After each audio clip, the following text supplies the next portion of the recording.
Hello friends, welcome to Busy Math channel. My name is Munsha Khatun. Today's topic is about the biochemistry of apoptosis. This is the continuation of my apoptosis previous video in which I discussed about its definition, causes and morphology. In this video, I am going to discuss about the biochemistry and the mechanism of apoptosis. If you like the video, then please share it with your friend and please press on the like button. And do subscribe the channel, press the bell icon and watch this video completely to understand this concept. So let's start with the video. First I will be telling the biochemistry of apoptosis in one line. Procaspase, the inactive form, get activated to the active form, that is caspase, and after the caspase form is formed, then it is activating the endonuclease, and this endonuclease, it causes nuclear damage and chromatin condensation, that is the chromatin clumping or chromatin condensation, leading to the apoptosis. So this is taking place in apoptosis mainly. First thing which is taking place is protein cleavage, which is an important biochemical finding of apoptosis. It is an important biochemical finding of apoptosis, protein cleavage. So what it is doing? It is activating the procaspase to caspase, and the caspase is protease with cysteine group. What are caspases? They are the protease with cysteine group known as protease cysteine. So once the caspase get active, then they are activating the endonuclease and they are causing the DNA breakdown. Initially DNA breakdown into 50 to 300 kbps, and then they further break down. First they break down into smaller fragments and then the further breakdown. Okay, so the breakdown of DNA you can be seen on the agarose gel electrophoresis. The DNA fragments appear as step ladder pattern. So I am drawing here to show how the DNA fragments on agarose gel electrophoresis getting broken down. Okay, so this is the normal one, and then in a step ladder pattern the DNA is getting broken down on agarose gel electrophoresis in apoptosis because of the activation of the enzyme, that is the endonuclease. So endonuclease, the basic target, it targets the nuclear DNA and damages it.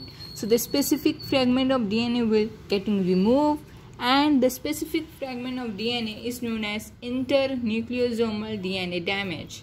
Okay, internucleosomal DNA damage is the feature of apoptosis. Okay, internucleosomal DNA damage is a feature of apoptosis. What is internucleosomal DNA damage?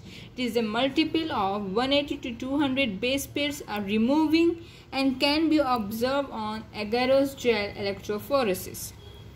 The third thing which is taking place is phagocytic recognition. So the phagocytic recognition is taking place of these apoptotic cells. In cell membrane of apoptotic cell, there is phosphatidylserine present, and some adhesive molecules are also present. For example, thrombospondin, which is the adhesive glycoprotein. Phosphatidylserine is present on the apoptotic cell membrane. So phagocytes releases the protein which bond to the surface of apoptotic cells. Okay, all these surface molecules, the surface molecules which are present on the apoptotic cells, they help to recognize the apoptotic cell by the phagocyte. So phagocyte quickly recognize the apoptotic cell by the help of surface molecules which are present on apoptotic cells. As we discussed that on the cell membrane phosphatidylserine present, so with the help of that the phagocyte recognizes this apoptotic cell and causing the cell death, that is via apoptosis, and causing the phagocytosis of this apoptotic cell. Now discussing about the apoptosis mechanism.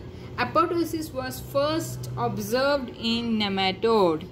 Apoptosis was first observed in nematode, for example Seligans, that is Cyanurhabditis elegans. Okay, Mechanism is divided into initiation and execution. In initiation, we are discussing that is about the intrinsic pathway or the mitochondrial pathway. Why it is also known as mitochondrial pathway? As it is taking place inside the mitochondria. Extrinsic pathway or the death receptor pathway, because here the death receptor is involved. In intrinsic pathway, caspase 9 activation is taking place. In extrinsic pathway, caspase 8 activation is taking place in animals, and caspase 10 activation is taking place in humans. Remember, in intrinsic pathway, caspase 9 activation is taking place, whereas in extrinsic pathway, caspase 8 and caspase 10 activation is taking place. But caspase 8 activation is taking place in animals, caspase 10 activation is taking place in humans. In execution pathway, caspase 3, 6, 7 activation is taking place. Okay, in execution pathway, caspase 3, 6, 7 activation is taking place. So first the initiation caspases get activated, and then they activate the execution caspases, and then this execution caspases activate the endonuclease enzyme. Then endonuclease causes the nuclear damage, that is the internucleosomal damage, and leading to the chromatin clumping or chromatin condensation or pycnosis, and resulting in the apoptosis. Apoptosis is a programmed cell death. Why? Because it is programmed by genes. Okay, apoptosis को programme cell death क्यों बोला गया? क्योंकि वो jeans से programmed होती है. And कौन से jeans? प्रोटोऑन्कोजीन्स. Proto-oncogenes are the genes which are programming this apoptosis. Remember the first phase, that is the initiation phase. In this, what is happening? The apoptotic enzymes are getting activated. That is, caspases are getting activated in the initiation phase.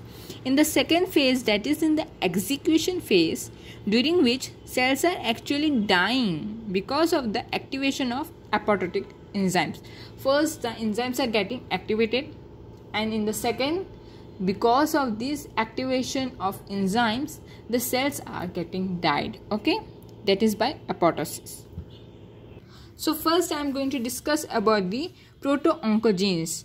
So proto-oncogenes are pro-apoptotic and anti-apoptotic. Pro-apoptotic means the genes which are promoting the apoptosis, the genes which are promoting the apoptosis and causing the apoptosis in the body. So what are they? They are BACs, BCLXS, okay, BH3 only proteins. These are the stress sensors. Remember, BH3 only proteins. Okay, BH3 only proteins are stress sensors which are present on cell surface, and they are BIM, BAD, BIT, PUMA and NOXA. So these BH3 only proteins, they are present on the cell surface as stress sensors, okay, and are activated whenever there is any stress or injury such as radiation, chemical injury, physical injury or lack of growth factors. कभी भी कोई भी stress हुआ या फिर कोई भी injury की वजह से, for example chemical injury, physical injury, कोई भी रेडिएशन के वजह से जो सेल्स पे जो स्ट्रेस पड़ता है, उसके वजह से ये स्ट्रेस सेंसर्स एक्टिवेट होते हैं. That is BH3 only proteins activate होते हैं और एपोप्टोसिस को प्रमोट करते हैं, इसलिए उनको हम प्रो एपोप्टोटिक जीन्स बोले हैं. Anti apoptotic genes are the genes which inhibit the apoptosis, okay, and they are BCL2, MCL1, BCLXL. Okay, remember this important point that BCL family is both pro-apoptotic and anti-apoptotic. How? So you see here that BCLXL is anti-apoptotic, whereas BCLXS is pro-apoptotic.